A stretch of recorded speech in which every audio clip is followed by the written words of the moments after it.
ನಮಸ್ತೆ, ನಾನು ಡಾಕ್ಟರ್ ಧನ್ಯಶ್ರೀ, ನಿಸರ್ಗ ಹಾಸ್ಪಿಟಲ್, ಜಯನಗರ, ಬೆಂಗಳೂರು. ಸೊ ಇತ್ತೀಚೆಗೆ ನೀವು ನೋಡೇ ಇರ್ತೀರಾ, ನೋಡಕ್ಕೆ ತುಂಬಾ ಸಣ್ಣ ಇದ್ದವ್ರಿಗೆ ಕೂಡ ಹೊಟ್ಟೆ ಭಾಗದಲ್ಲಿ ಬೊಜ್ಜು ತುಂಬಾನೇ ಇರ್ತಾ ಇದೆ. ಸೊ ಇದಕ್ಕೆ ನಾವು ಸೆಂಟ್ರಲ್ ಒಬೆಸಿಟಿ ಅಂತ ಕರಿತೀವಿ. ಸೊ ಇದರಿಂದಾಗಿಯೇ ಹಲವರಲ್ಲಿ ಸಕ್ಕರೆ ಕಾಯಿಲೆ ಇರ್ಬೋದು, ಹೃದಯ ಸಂಬಂಧಿತವಾದ ಕಾಯಿಲೆ, ಫ್ಯಾಟಿ ಲಿವರ್ ಇಂಥವೆಲ್ಲ ಬರುವಂತ ಸಾಧ್ಯತೆ ಜಾಸ್ತಿ ಇರುತ್ತೆ. ಸೊ ಇದನ್ನ ಕಡಿಮೆ ಮಾಡೋಕ್ಕೋಸ್ಕರ ನೀವು ಯಾವ್ಯಾವ ರೀತಿಯಲ್ಲಿ ಬೇರೆ ಬೇರೆ ರೀತಿಯಲ್ಲಿ ವರ್ಕೌಟ್ ಇರ್ಬೋದು, ಜಿಮ್ ಇರ್ಬೋದು, ಯೋಗ ಇರ್ಬೋದು, ಸೊ ಬೇರೆ ಬೇರೆ ರೀತಿಯಾದ ವ್ಯಾಯಾಮ, ಎಕ್ಸಸೈಸ್ ಎಲ್ಲಾನು ಮಾಡ್ತಾ ಇರ್ತಾರೆ. ಆದ್ರೂ ಬಾಡಿ ಎಲ್ಲ ಫಿಟ್ ಆಗಿರುತ್ತೆ, ಬಟ್ ಹೊಟ್ಟೆ ಭಾಗದಲ್ಲಿ ಮಾತ್ರ ಈ ಬೊಜ್ಜು ಕರಗೋದೇ ಇಲ್ಲ. ಯಾಕೆ ಅಂದ್ರೆ ನೀವು ಬರೀ ಎಕ್ಸಸೈಸ್ ಮಾಡ್ತಾ ಇದ್ದೀರಾ. ಸೊ ನಮ್ಮ ವೆಯ್ಟ್ ಲಾಸ್ ಆಗಕ್ಕೆ ಅಥವಾ ಬಾಡಿಯಲ್ಲಿರೋ ಫ್ಯಾಟ್ ಕರಗಬೇಕು ಅಂದ್ರೆ ಎಕ್ಸಸೈಸ್ ಜೊತೆ ಡಯಟ್ ಅದಕ್ಕಿಂತ ಇನ್ನ ಮುಖ್ಯ. 80/20 ರೂಲ್ ಅಂತ ಹೇಳ್ತೀವಿ. ಅಂದ್ರೆ ನಮ್ಮ ತೂಕ ಇಳಿಸಬೇಕು ಅಂದ್ರೆ 80% ಡಯಟ್ ಆಹಾರ ಮುಖ್ಯ ಆಗುತ್ತೆ. ಹಾಗೇನೆ 20% ನಾವು ಮಾಡುವಂತ ವ್ಯಾಯಾಮ, ಎಕ್ಸಸೈಸ್ ಇವೆಲ್ಲಾನು ಕೌಂಟ್ ಆಗುತ್ತೆ. ಸೊ ಇವತ್ತಿನ ವಿಡಿಯೋದಲ್ಲಿ ನಾವು ಹೊಟ್ಟೆ ಭಾಗದಲ್ಲಿ ಇರುವ ಬೊಜ್ಜನ್ನು ಕಡಿಮೆ ಮಾಡೋಕ್ಕೋಸ್ಕರ ಯಾವ್ಯಾವ ಆಹಾರಗಳನ್ನ ನಾವು ಮೊದಲು ಬಿಡಬೇಕು ಅನ್ನೋದನ್ನ ತಿಳ್ಕೊಳ್ಳೋಣ. ನಾರ್ಮಲ್ ವೇಟ್ ಇರೋರಿಗೆ ಸಾಧಾರಣ 200 ಕ್ಯಾಲರೀಸ್ ಅಷ್ಟು ಫುಡ್ ಬೇಕಾಗುತ್ತೆ ದಿನಕ್ಕೆ. ಆದ್ರೆ ನೀವು ಓವರ್ ವೇಟ್ ಇದ್ರೆ, ವೇಟ್ ಲಾಸ್ಗೆ ಅಂತ ಪ್ರಯತ್ನ ಪಡ್ತಾ ಇದ್ರೆ ನಾವು ಅದಕ್ಕಿಂತ ಕಮ್ಮಿನೇ ಕ್ಯಾಲರೀಸ್ ತಗೋಬೇಕಾಗುತ್ತೆ. ಸೊ ಅರೌಂಡ್ 1500 ಕ್ಯಾಲರೀಸ್ ನಮಗೆ ಸಾಕಾಗುತ್ತೆ. ಸೊ ನಾವು ತಿನ್ನುವಂತ ಆಹಾರದಲ್ಲಿ ನೀವು ಕ್ಯಾಲರಿನ ಕಂಟ್ರೋಲ್ ಮಾಡಿದ್ರೆ ಅದೇ ತುಂಬಾ ಈಸಿ. ಅದಕ್ಕಿಂತ ನೀವು ಹೆಚ್ಚು ತಿಂದು ಅದನ್ನ ಎಕ್ಸರ್ಸೈಸ್ ಮಾಡಿ ಬರ್ನ್ ಮಾಡೋದು ಇನ್ನೂ ಜಾಸ್ತಿ ಕಷ್ಟ ಆಗುತ್ತೆ. ಅದಕ್ಕೋಸ್ಕರ ನಾವು ಆಹಾರದಲ್ಲೇ ಕಂಟ್ರೋಲ್ ಮಾಡೋದು ತುಂಬಾ ಬೆಸ್ಟ್ ಆಪ್ಷನ್. ಸೊ ಮೊದಲಿಗೆ ಯಾವ್ಯಾವ ಆಹಾರ ಬಿಡಬೇಕು ಅಂತ ತಿಳ್ಕೊಳ್ಳೋಣ. ಸೊ ಫಸ್ಟ್ ಒನ್ ಏನು ಅಂದ್ರೆ ಶುಗರ್. ಸೊ ನೀವೇ ವಿಚಾರ ಮಾಡಿ ನೋಡಿ, ಬೆಳಗ್ಗೆಯಿಂದ ರಾತ್ರಿ ಮಲಗೋ ತನಕ ಎಷ್ಟು ಬಾರಿ ಎಲ್ಲೆಲ್ಲಿ ನೀವು ಸಕ್ಕರೆನ ಬೆಳಗ್ಗೆ ಮಾಡ್ತೀರಾ ಅಂತ. ಸೊ ಬೆಳಗ್ಗೆ ನೀವು ತಿನ್ನುವಂತ ಅಥವಾ ಕುಡಿಯುವಂತ ಟೀ, ಕಾಫಿಯಿಂದ ಹಿಡಿದು ಇರ್ಬೋದು, ಒಂದು ಕಪ್ ಟೀಗೆ ನೀವು 2-3 ಚಮಚ ಸಕ್ಕರೆ ಸೇರಿಸೋ ಅಭ್ಯಾಸ ಇರ್ಬೋದು. ಸೊ 2 ಸತಿ ನೀವು ಕುಡಿತೀರಾ ಅಂದ್ರೆ ಅಲ್ಲೇ 6 ಚಮಚ ಆಗೋಗುತ್ತೆ. ಸೊ ಇದಲ್ದೇನೆ ನೀವು ತಿನ್ನುವಂತ ಗೊತ್ತಿಲ್ಲದೆ ಎಷ್ಟೋ ಫುಡ್ ಅಲ್ಲಿ ನೀವು ಸಕ್ಕರೆನ ತಿಂತಾ ಇರ್ಬೋದು. ನೀವು ತಿನ್ನುವಂತ ಬ್ರೆಡ್ ಇರ್ಬೋದು, ಬಿಸ್ಕೆಟ್ ಇರ್ಬೋದು, ಎಲ್ಲ ಬೇಕರಿ ಪ್ರಾಡಕ್ಟ್ಸ್ ಅಥವಾ ಪ್ಯಾಕ್ ಪ್ರಾಡಕ್ಟ್ಸ್ ಅಲ್ಲಿ ಆಡೆಡ್ ಶುಗರ್ ಇರುತ್ತೆ. ಸೊ ಯಾಕೆ ಶುಗರ್ ತುಂಬಾ ಕೆಟ್ಟದು ಅಂತಂದ್ರೆ ಇದು ನಮ್ಮ ಬಾಡಿಯಲ್ಲಿ ಇನ್ಫ್ಲಮೇಷನ್ ಕ್ರಿಯೇಟ್ ಮಾಡುತ್ತೆ, ಬಾಡಿಯಲ್ಲಿ ಇನ್ಸುಲಿನ್ ರೆಸಿಸ್ಟೆನ್ಸ್ ಮಾಡುತ್ತೆ. ಹಾಗೇನೆ ನಾವು ತಿನ್ನುವಂತ ಅದ್ರ ಜೊತೆಗೆ ತಿನ್ನುವಂತ ಬೇರೆ ಆಹಾರದ ನ್ಯೂಟ್ರಿಯೆಂಟ್ಸ್, ಪೋಷಕಾಂಶಗಳು ನಮ್ಮ ಬಾಡಿಯಲ್ಲಿ ಚೆನ್ನಾಗಿ ಅಬ್ಸರ್ವ್ ಆಗದೇ ಇರೋ ತರ ಕೂಡ ಇದು ನೋಡ್ಕೊಳ್ಳುತ್ತೆ. ಇದರಿಂದಾಗಿ ಸಕ್ಕರೆ ತಗೊಳ್ಳೋದು ತುಂಬಾ ಕೆಟ್ಟದು. ಹಾಗೇನೆ ನೀವು ಕ್ಯಾಲರೀಸ್ ವೈಸ್ ನೋಡೋದಾದ್ರೂ ಕೂಡ ಸಾಧಾರಣ 1 ಚಮಚ ಸಕ್ಕರೆಯಲ್ಲಿ 5 ಗ್ರಾಮ್ ಇರುತ್ತೆ. ಸೊ 5 ಗ್ರಾಮ್ ಸಕ್ಕರೆ ಅಂದ್ರೆ ಸಾಧಾರಣ 20 ಕ್ಯಾಲರಿ ಆಗುತ್ತೆ. ಸೊ ಬೆಳಗಿಂದ ರಾತ್ರಿ ತನಕ ನೀವು ಎಷ್ಟು ಚಮಚ ಆಗುವಷ್ಟು ಸಕ್ಕರೆನ ಬಳಕೆ ಮಾಡ್ತಾ ಇರ್ಬೋದು, ನೀವೇ ಅಂದಾಜು ಮಾಡಿ. ಇದರಿಂದಾನೇ ಸುಮಾರು ಸಾಧಾರಣ 200-300 ಕ್ಯಾಲರೀಸ್ ಬರೀ ಸಕ್ಕರೆಯಿಂದಾನೇ ನಿಮಗೆ ಬರ್ತಾ ಇರ್ಬೋದು. ಸೊ ಇದೊಂದು ಕಟ್ ಆಫ್ ಮಾಡೋದ್ರಿಂದ ಕೂಡ ನಿಮಗೆ ವೆಯ್ಟ್ ಲಾಸ್ ಅಲ್ಲಿ ತುಂಬಾನೇ ಹೆಲ್ಪ್ ಆಗುತ್ತೆ. ಸೊ ಎರಡನೇದೇನಂದ್ರೆ refined grains. So refined grains ಅಂದ್ರೆ ಎಲ್ಲಾ ನಾರಿನಾಂಶ ತೆಗೆದಿರುವಂತಹ ಅಥವಾ ಪಾಲಿಶ್ ಮಾಡಿರುವಂತಹ ಧಾನ್ಯಗಳು. ಸೊ ನೀವು ವೈಟ್ ರೈಸ್ ತಿಂತೀರಾ, ಇದು ರಿಫೈನ್ಡ್ ಗ್ರೇನ್. ಅಥವಾ ಮೈದಾ ಬಳಕೆ ಮಾಡ್ತಾ ಇರ್ಬೋದು, ಇದು ಕೂಡ ರಿಫೈನ್ಡ್ ಗ್ರೇನ್. ಸೊ ಇದನ್ನ ನಾವು ಆದಷ್ಟು ಹೋಲ್ ಫುಡ್ಸ್ ಜೊತೆ ರಿಪ್ಲೇಸ್ ಮಾಡಬೇಕು. ಸೊ ನೀವು ಮೈದಾ ಬದಲು ಆದಷ್ಟು ಇಡೀ ಗೋಧಿ, ಹೋಲ್ ವೀಟ್ ಅನ್ನ ಉಪಯೋಗ ಮಾಡಿ. ವೈಟ್ ರೈಸ್ ಬದಲು ಅನ್ಪಾಲಿಶ್ಡ್ ರೈಸ್, ಬಾಯ್ಲ್ಡ್ ರೈಸ್ ಅಥವಾ ರೆಡ್ ರೈಸ್ ಈ ತರದನ್ನ ಉಪಯೋಗ ಮಾಡೋಕ್ಕೆ ನೋಡಿ. ಸೊ ಇದರಲ್ಲಿ ಕೂಡ ಏನಾಗುತ್ತೆ, ರಿಫೈನ್ಡ್ ಪ್ರಾಡಕ್ಟ್ಸ್ ಅಲ್ಲಿ ನಾರಿನಾಂಶ ಇರೋದಿಲ್ಲ. ಸೊ ನಾರಿನಾಂಶ ಇಲ್ಲದೆ ಇರೋದ್ರಿಂದಾಗಿ ನೀವು ಆಹಾರವನ್ನು ಸೇವಿಸ್ತಾ ಇರ್ಬೇಕಾದ್ರೆ ನೀವು ಜಾಸ್ತಿ ಪ್ರಮಾಣದಲ್ಲಿ ಇದನ್ನ ಸೇವನೆ ಮಾಡ್ತೀರಾ, ಓವರ್ ಈಟಿಂಗ್ ಆಗುತ್ತೆ. ನಾರಿನಾಂಶ ಇಲ್ಲದೆ ಇರೋದ್ರಿಂದ ಬೇಗ ನಿಮಗೆ ಹೊಟ್ಟೆ ಫುಲ್ ಅನ್ಸಲ್ಲ, ಹಾಗಾಗಿ ಅಧಿಕ ಪ್ರಮಾಣದಲ್ಲಿ ಸೇವನೆ ಆಗ್ತಾ ಇರುತ್ತೆ. ಅದಲ್ಲದೇನೆ ಇದು ಕೂಡ ನಮ್ಮ ಬಾಡಿಯಲ್ಲಿ ಇನ್ಫ್ಲಮೇಷನ್ ಕ್ರಿಯೇಟ್ ಮಾಡುತ್ತೆ, ಇನ್ಸುಲಿನ್ ರೆಸಿಸ್ಟೆನ್ಸ್ ಕ್ರಿಯೇಟ್ ಮಾಡುತ್ತೆ, ಹಾಗೆಯೇ ದೇಹದಲ್ಲಿ ಕೊಲೆಸ್ಟ್ರಾಲ್ ಲೆವೆಲ್ಸ್ ಅನ್ನು ಕೂಡ ಜಾಸ್ತಿ ಮಾಡುತ್ತೆ. ಇದರಿಂದಾಗಿ ನಿಮಗೆ ಬೇರೆ ಕಾಯಿಲೆಗಳು ಬರುವಂತ ಸಾಧ್ಯತೆ ಕೂಡ ಇರುತ್ತೆ.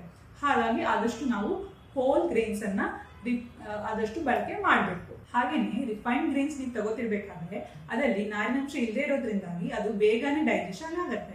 ಹಾಗೇನೆ ನಮ್ಮ ಬಾಡಿಯಲ್ಲಿ ಸಡನ್ ಆಗಿ ಶುಗರ್ ಲೆವೆಲ್ನ ಇದು ಸ್ಪೈಕ್ ಮಾಡುತ್ತೆ. ಅಷ್ಟೊಂದು ಎನರ್ಜಿ ಅವಶ್ಯಕತೆ ನಮಗೆ ಇಲ್ಲದೆ ಇರೋದ್ರಿಂದ ಏನಾಗುತ್ತೆ, ಈ ಎನರ್ಜಿಯನ್ನ ಫ್ಯಾಟ್ ಆಗಿ ಕನ್ವರ್ಟ್ ಆಗಿ ಸ್ಟೋರ್ ಆಗುತ್ತೆ. ಇದರಿಂದಾಗಿ ನಮ್ಮ ಹೊಟ್ಟೆಯ ಬೊಜ್ಜು ಜಾಸ್ತಿ ಆಗೋ ಸಾಧ್ಯತೆ ಇರುತ್ತೆ. ಹಾಗಾಗಿ ಆದಷ್ಟು ನಾವು ರಿಫೈನ್ಡ್ ಪ್ರಾಡಕ್ಟ್ಸ್ ನ ಅವಾಯ್ಡ್ ಮಾಡಬೇಕು. ನೆಕ್ಸ್ಟ್ ಮೂರನೇದು ಏನು ಅಂತ ನೋಡೋದಾದ್ರೆ ಸಾಲ್ಟ್. ಸೊ ಸಾಲ್ಟ್ ಒಳ್ಳೆಯದಲ್ಲ ಅಂತ ನಿಮಗೂ ಗೊತ್ತೇ ಇರುತ್ತೆ, BP ಜಾಸ್ತಿ ಆಗುತ್ತೆ ಅಂತೆಲ್ಲ ಕೇಳೇ ಇರ್ತೀರಾ. ಸೊ WHO ರೆಕಮೆಂಡೇಶನ್ ಪ್ರಕಾರ ನಾವು ದಿನಕ್ಕೆ 5 ಗ್ರಾಮ್ಗಿಂತ ಜಾಸ್ತಿ ಸಾಲ್ಟ್ನ, ಉಪ್ಪಿನ ಬಳಕೆಯನ್ನ ಮಾಡಬಾರ್ದು. 5 ಗ್ರಾಮ್ ಅಂದ್ರೆ ಅಂದಾಜು 1 ಚಮಚದಷ್ಟು. ಇಡೀ ದಿನದಲ್ಲಿ ನಾವು ತಿನ್ನೋ ಎಲ್ಲಾ ಆಹಾರದಲ್ಲಿ 1 ಚಮಚದಷ್ಟು ಉಪ್ಪಿಗಿಂತ ಜಾಸ್ತಿ ನಾವು ಸೇವನೆ ಮಾಡಬಾರ್ದು. ಯಾಕೆ ಅಂತ ಹೇಳೋದಾದ್ರೆ ಅಗೈನ್ ಸಾಲ್ಟ್ ಅಲ್ಲಿ ಕೂಡ ನಮ್ಮ ಬಾಡಿಯಲ್ಲಿ ಇನ್ಫ್ಲಮೇಷನ್ ಕ್ರಿಯೇಟ್ ಮಾಡುತ್ತೆ. ಹಾಗೇನೆ ಓವರ್ ಈಟಿಂಗ್. ಸೊ ನೀವೇ ನೋಡಿ, ನೀವು ಈಗ ಸಾಲ್ಟ್ ಎಲ್ಲ ಹಾಕಿರೋ ಚೆನ್ನಾಗಿರೋ ಚಿಪ್ಸ್ ಒಂದು ಪ್ಯಾಕ್ ನಿಮ್ ಕೈ ಕೊಟ್ರೆ ನೀವು ಅದು ಖಾಲಿ ಆಗೋ ತನಕ ಬಿಡೋದೇ ಇಲ್ಲ, ತಿಂತಾನೇ ಇರ್ತೀರಾ. ಹೊಟ್ಟೆ ತುಂಬ್ತೋ ಇಲ್ವೋ ಏನು ಗೊತ್ತಾಗಲ್ಲ ನಿಮ್ಗೆ. ಸೊ ಈ ಸಾಲ್ಟ್ ಇಂದಾಗಿ ನಿಮ್ಗೆ ಓವರ್ ಈಟಿಂಗ್ ಆಗುವಂತ ಸಾಧ್ಯತೆ ತುಂಬಾನೇ ಜಾಸ್ತಿ ಇರುತ್ತೆ. ಹಾಗೇನೆ ಇದು ನಮ್ಮ ಬಾಡಿಯಲ್ಲಿ ವಾಟರ್ ರಿಟೆನ್ಷನ್ ಮಾಡುತ್ತೆ, ವಾಟರ್ ಆದಷ್ಟು ಬಾಡಿಯಲ್ಲಿ ಉಳ್ಕೊಳ್ಳೋ ತರ ಮಾಡುತ್ತೆ. ಇದರಿಂದ ಕೂಡ ನಿಮಗೆ ವೇಟ್ ಗೇನ್ ಆಗೋ ಸಾಧ್ಯತೆ ಇರುತ್ತೆ. ಹಾಗೆ ಇದಲ್ಲದೆ ನಿಮ್ಗೆ ಗೊತ್ತೇ ಇರುತ್ತೆ, BP ಕಾಯಿಲೆ ಇದ್ದವರೆಲ್ಲ ಸಾಲ್ಟ್ ಅನ್ನ ತುಂಬಾನೇ ಕಡಿಮೆ ಮಾಡಬೇಕು, ಯಾಕಂದ್ರೆ ಇದು ನಮ್ಮ ಬಾಡಿಯಲ್ಲಿ ರಕ್ತದೊತ್ತಡನ ಜಾಸ್ತಿ ಮಾಡುತ್ತೆ. ಹಾಗೆ ನೆಕ್ಸ್ಟ್ ಏನ್ ಬಿಡ್ಬೇಕು ಅಂತ ನೋಡೋದಾದ್ರೆ pack fruit juices. Fruit juices ಯಾಕಪ್ಪ ಹೇಳ್ತಿದೀನಿ ಅಂತ ನೀವು ಅನ್ಕೋಬಹುದು. ಸೊ ಹೊರಗಿಂದ ನೀವು ತಗೊಳ್ಳುವಂತಹ ಪ್ಯಾಕ್ ಫ್ರೂಟ್ ಜ್ಯೂಸಸ್ ಅಲ್ಲಿ ತುಂಬಾನೇ ಆಡೆಡ್ ಶುಗರ್ ಇರುತ್ತೆ ಒಂದು. ಇನ್ನೊಂದು ಏನಂದ್ರೆ ಅದರಲ್ಲಿ ಫೈಬರ್ ಇರಲ್ಲ, ನಾರಿನಂಶ ಏನೂ ಇರಲ್ಲ. ಜ್ಯೂಸ್ ಫಾರ್ಮ್ ಅಲ್ಲಿ ನೀವು ಯಾವಾಗಲೂ ಫ್ರೂಟ್ಸ್ ಅನ್ನ ತಗೊಳ್ಳುವಾಗ ಅದರಲ್ಲಿ ನಾರಿನಂಶ ಇರಲ್ಲ. ಹಾಗೇನೆ ಆಡೆಡ್ ಶುಗರ್ ಇರುತ್ತೆ. ಹಾಗೇನೆ ಇದು ಕೂಡ ಓವರ್ ಈಟಿಂಗ್ ಆಗುತ್ತೆ. ನೀವು ಎಷ್ಟು ಕುಡಿತೀರಾ ನಿಮಗೆ ಗೊತ್ತಾಗಲ್ಲ, ಹೊಟ್ಟೆ ಫಿಲ್ ಅಂತ ಅನ್ಸಲ್ಲ ಜಾಸ್ತಿ. ಹಾಗಾಗಿ ನೀವು ಜಾಸ್ತಿನೇ ಇದನ್ನ ಕುಡಿಯೋ ಸಾಧ್ಯತೆ ಇರುತ್ತೆ. ಇದಲ್ಲದೆ ಕೂಡ ಇದನ್ನ ಈಗ ನಿಮ್ಗೆ ಹೇಳ್ಬೋದು, ನಾನು ಹೈ ಕ್ಯಾಲರೀಸ್ ಇದೆ ಅಂತ ಹೇಳಿದ್ರೆ ಈಗ ಡಯಟ್ ಕೋಕ್, ಡಯಟ್ ಸೋಡಾ ಈ ತರ ಎಲ್ಲ ಬರ್ತಾ ಇದೆ. ಸೊ ಇದನ್ನ ತಗೋಬೋದಲ್ಲ, 0 ಕ್ಯಾಲರೀಸ್ ಇರುತ್ತೆ ಅಂತ. ಬಟ್ ಏನಂದ್ರೆ ಇದರಲ್ಲಿ ನಾವು ಆರ್ಟಿಫಿಷಿಯಲ್ ಸ್ವೀಟ್ನೆಸ್ ನ ಆಡ್ ಮಾಡಿರ್ತಾರೆ. ಸೊ ಈ ಆರ್ಟಿಫಿಷಿಯಲ್ ಸ್ವೀಟ್ನೆಸ್ ಏನ್ ಮಾಡುತ್ತೆ, ಕ್ಯಾಲರಿ ವೈಸ್ ನಿಮ್ಗೆ ಇಲ್ಲದೆ ಇದ್ರೂ ಕೂಡ ಇದು ನಮ್ಮ ದೇಹದಲ್ಲಿ ಹಶ್ವನ್ನ ಉಂಟು ಮಾಡುತ್ತೆ. ಸೊ ನಿಮ್ಗೆ ಬೇಗ ಹಶ್ವಾಗುತ್ತೆ ಮತ್ತೆ ಓವರ್ ಈಟಿಂಗ್ ಆಗುವಂತ ಸಾಧ್ಯತೆ ಇರುತ್ತೆ.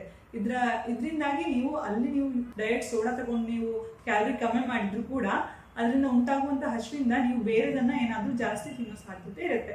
ಇದರಿಂದ ಓವರ್ ಈಟಿಂಗ್ ಆಗುತ್ತೆ, ಕ್ಯಾಲರೀಸ್ ಜಾಸ್ತಿ ಆಗುತ್ತೆ, ವೇಟ್ ಗೇನ್ ಆಗುತ್ತೆ. ಸೊ ಇದರಿಂದಾಗಿ ಕೂಡ ನೀವು ಪ್ಯಾಕ್ ಫ್ರೂಟ್ ಜ್ಯೂಸಸ್ ಅನ್ನ ಆದಷ್ಟು ಅವಾಯ್ಡ್ ಮಾಡಬೇಕು. ನೆಕ್ಸ್ಟ್ ಏನು ಅಂತ ನೋಡೋದಾದ್ರೆ ಆಲ್ಕೋಹಾಲ್. ಹೌದು, ಆಲ್ಕೋಹಾಲ್ ಹೈ ಕ್ಯಾಲರಿ ಆಗಿ ಇರುತ್ತೆ. ಅದಲ್ಲದೇನೆ ಅದ್ರ ಜೊತೆ ನಿಂಚ್ಕೊಳ್ಳೋಕೆ ಅಂತ ನೀವು ಸ್ನಾಕ್ಸ್ ಅನ್ನ ತಿಂತಾ ಇರ್ತೀರಾ. ಸೊ ಅದು ಕೂಡ ಅಗೇನ್ ಕ್ಯಾಲರಿನ ಆಡ್ ಮಾಡುತ್ತೆ.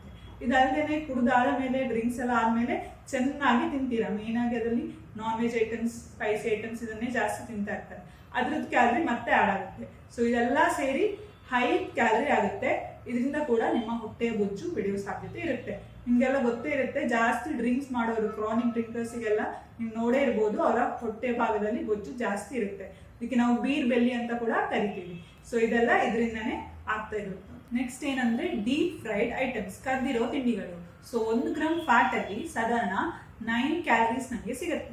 ಸೊ ಈ ಕರ್ದಿರೋ ಐಟಮ್ಸ್ ಅಲ್ಲಿ ಏನಾಗುತ್ತೆ, ನಾವು ತಿನ್ನುವಂತ ಐಟಮ್ಸ್ ಅಲ್ಲಿ ಅದೆಲ್ಲ ಎಣ್ಣೆ ಹಿಂಡಿರುತ್ತೆ.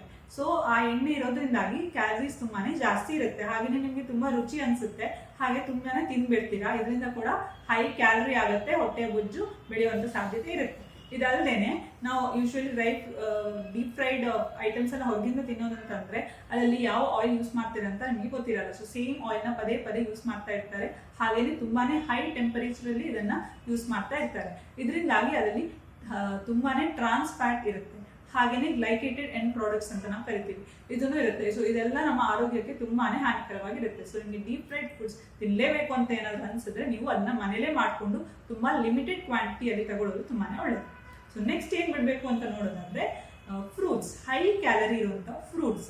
ಸೊ ಫ್ರೂಟ್ಸ್ ಆರೋಗ್ಯಕ್ಕೆ ಒಳ್ಳೇದಲ್ವಾ ಅಂತ ಹೇಳಿದ್ರೆ ಹೌದು, ಫ್ರೂಟ್ಸ್ ತುಂಬಾನೇ ಒಳ್ಳೆಯದು ಆರೋಗ್ಯಕ್ಕೆ.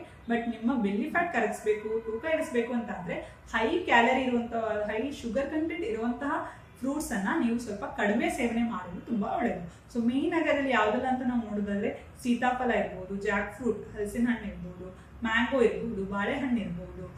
ಇಂಥ ಫ್ರೂಟ್ಸ್ಗಳಲ್ಲಿ ಸ್ವಲ್ಪ ಕ್ಯಾಲರೀಸ್ ಜಾಸ್ತಿ ಇರುತ್ತೆ, ಶುಗರ್ ಕಂಟೆಂಟ್ ಜಾಸ್ತಿ ಇರುತ್ತೆ. ಸೊ ನೀವು ಒಂದು ಮ್ಯಾಂಗೋ ತಿಂದ್ರೂ ಕ್ಯಾಲರಿ ವೈಸ್ ಅದು ತುಂಬಾನೇ ಜಾಸ್ತಿ ಇರುತ್ತೆ. ನಿಮ್ಮ ಫುಲ್ ಮೀಲ್ಸ್ ಬದಲು ನೀವು ಒಂದು ಮಾವಿನಹಣ್ಣು ತಿಂದ್ರೆ ತೊಂದರೆ ಇಲ್ಲ. ಸೊ ನೀವೇನಾದ್ರೂ ಇದನ್ನ ತಿನ್ನಲೇಬೇಕು ಅಂದ್ರೆ ನೀವು ನಾರ್ಮಲ್ ಆಗಿ ತಿನ್ನುವಂತ ಆಹಾರದಲ್ಲಿ ಕಟ್ ಡೌನ್ ಮಾಡಿ ಅದರ ಬದಲು ಇದನ್ನ ಸೇವಿಸಿದ್ರೆ ಏನ್ ತೊಂದರೆ ಆಗಲ್ಲ. ಇಲ್ದಿದ್ರೆ ಏನಾಗುತ್ತೆ, ಇದು ಹೈ ಕ್ಯಾಲರಿ ಇರೋದ್ರಿಂದ ಶುಗರ್ ಲೆವೆಲ್ ಸ್ಪೈಕ್ ಆಗುತ್ತೆ. ಹಾಗೇನೆ ಇದು ನೀವು ಅದನ್ನ ಸ್ಪೆಂಡ್ ಮಾಡಿಲ್ಲ ಅಂದ್ರೆ ಫ್ಯಾಟ್ ಆಗಿ ಕನ್ವರ್ಟ್ ಆಗಿ ಸ್ಟೋರ್ ಆಗೋ ಸಾಧ್ಯತೆ ಇರುತ್ತೆ. ಸೊ ನೆಕ್ಸ್ಟ್ ಇನ್ನೊಂದು ಏನು ಅಂತ ನೋಡೋದಾದ್ರೆ dry fruits. So dry fruits ಕೂಡ ಆರೋಗ್ಯಕ್ಕೆ ತುಂಬಾನೇ ಒಳ್ಳೆಯದು, ಒಳ್ಳೆ ಪೋಷಕಾಂಶಗಳು ಇರುತ್ತೆ ಅದರಲ್ಲಿ. ಆದ್ರೆ ನಾವು ಮಾರ್ಕೆಟಲ್ಲಿ ತಗೊಳ್ಳುವಂತ ಡ್ರೈ ಫ್ರೂಟ್ಸ್ ಕೆಲವೊಂದರಲ್ಲಿ ಶುಗರ್ ಕೋಟಿಂಗ್ ಇರುತ್ತೆ. ಸೊ ಈಗ ಚೆರ್ರಿ ಎಲ್ಲ ಬರುತ್ತೆ ನಿಮ್ಗೆ, ಅದೆಲ್ಲ ಶುಗರ್ ಸಿರಪ್ ಅಲ್ಲಿ ಡಿಪ್ ಮಾಡಿರುತ್ತಾರೆ. ಸೊ ಕೆಲವೊಂದು ಡ್ರೈ ಫ್ರೂಟ್ಸ್ ಅಲ್ಲಿ ಈ ತರ ಶುಗರ್ ಆಡ್ ಮಾಡಿರೋ ಸಾಧ್ಯತೆ ಕೂಡ ಇರುತ್ತೆ. ಅದಲ್ಲದೆ ನ್ಯಾಚುರಲ್ ಆಗಿ ಇದ್ರೂ ಕೂಡ ನಾವು ಫ್ರೂಟ್ಸ್ ನ ಡ್ರೈ ಮಾಡ್ಬೇಕಾದ್ರೆ ಅದರಲ್ಲಿರೋ ಶುಗರ್ ಕಂಟೆಂಟ್ ಕಾನ್ಸಂಟ್ರೇಟ್ ಆಗ್ಬಿಡುತ್ತೆ. ಸೊ ಶುಗರ್ ಕಂಟೆಂಟ್ ಇನ್ನ ಜಾಸ್ತಿ ಆಗುತ್ತೆ. ಫ್ರೆಶ್ ಫ್ರೂಟ್ಸ್ ಗಿಂತ ಡ್ರೈ ಫ್ರೂಟ್ಸ್ ಅಲ್ಲಿ ಶುಗರ್ ಕಂಟೆಂಟ್ ಇನ್ನ ಜಾಸ್ತಿ ಇರುತ್ತೆ. ಸೊ ಇದರಿಂದಾಗಿ ಇದು ಕ್ಯಾಲರಿ ವೈಸ್ ತುಂಬಾನೇ ಹೈ ಇರುತ್ತೆ. ಹಾಗೇನೆ ನಿಮ್ಮ ಬೊಜ್ಜು ಕರಗಿಸೋಕೆ ಕೂಡ ಸ್ವಲ್ಪ ಕಷ್ಟ ಆಗುತ್ತೆ. ಸೊ ನಿಮ್ಗೆ ಇದರ ಬದಲು ನೀವು ಸೀಡ್ಸ್ ಅಂಡ್ ನಟ್ಸ್ ಅನ್ನು ತಗೊಂಡ್ರೆ ಇನ್ನ ಒಳ್ಳೆಯದು. ಸೊ ಡ್ರೈ ಫ್ರೂಟ್ಸ್ ಲಿಮಿಟ್ ಮಾಡಿ ಜಾಸ್ತಿ ಸೀಡ್ಸ್ ನಟ್ಸ್ ಅನ್ನು ಉಪಯೋಗ ಮಾಡೋದು ಒಳ್ಳೆಯದು. ಸೊ ಓವರ್ ಆಲ್ ಆಗಿ ಹೇಳಬೇಕು ಅಂತಂದ್ರೆ ನಾವು ತೂಕವನ್ನ ಇಳಿಕೆ ಮಾಡಬೇಕು ಅಂತಂದ್ರೆ 80% ನಮ್ಮ ಆಹಾರದ ಮೇಲೆ ಹೋಗುತ್ತೆ. ಸೊ ಯಾವ ರೀತಿ ಆಹಾರ ನೀವು ಸೇವಿಸ್ತೀರಾ, ಯಾವುದನ್ನ ಬಿಡ್ತೀರಾ ಇದರ ಮೇಲೆ ಹೋಗುತ್ತೆ. ಹಾಗೆ 20% ನೀವು ಮಾಡುವಂಥ ವ್ಯಾಯಾಮ, ಎಕ್ಸಸೈಸ್ ಕೂಡ ತೂಕ ಇಳಿಸೋಕ್ಕೆ ತುಂಬಾ ಇಂಪಾರ್ಟೆಂಟ್. ಸರಿಯಾದ ರೀತಿಯಲ್ಲಿ ವ್ಯಾಯಾಮ ಮಾಡೋದು ಕೂಡ ಒಳ್ಳೆಯದು.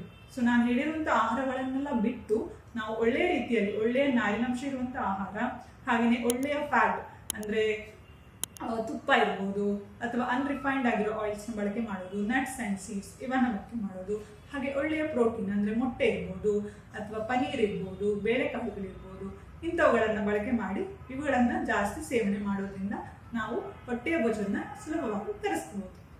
ಧನ್ಯವಾದಗಳು.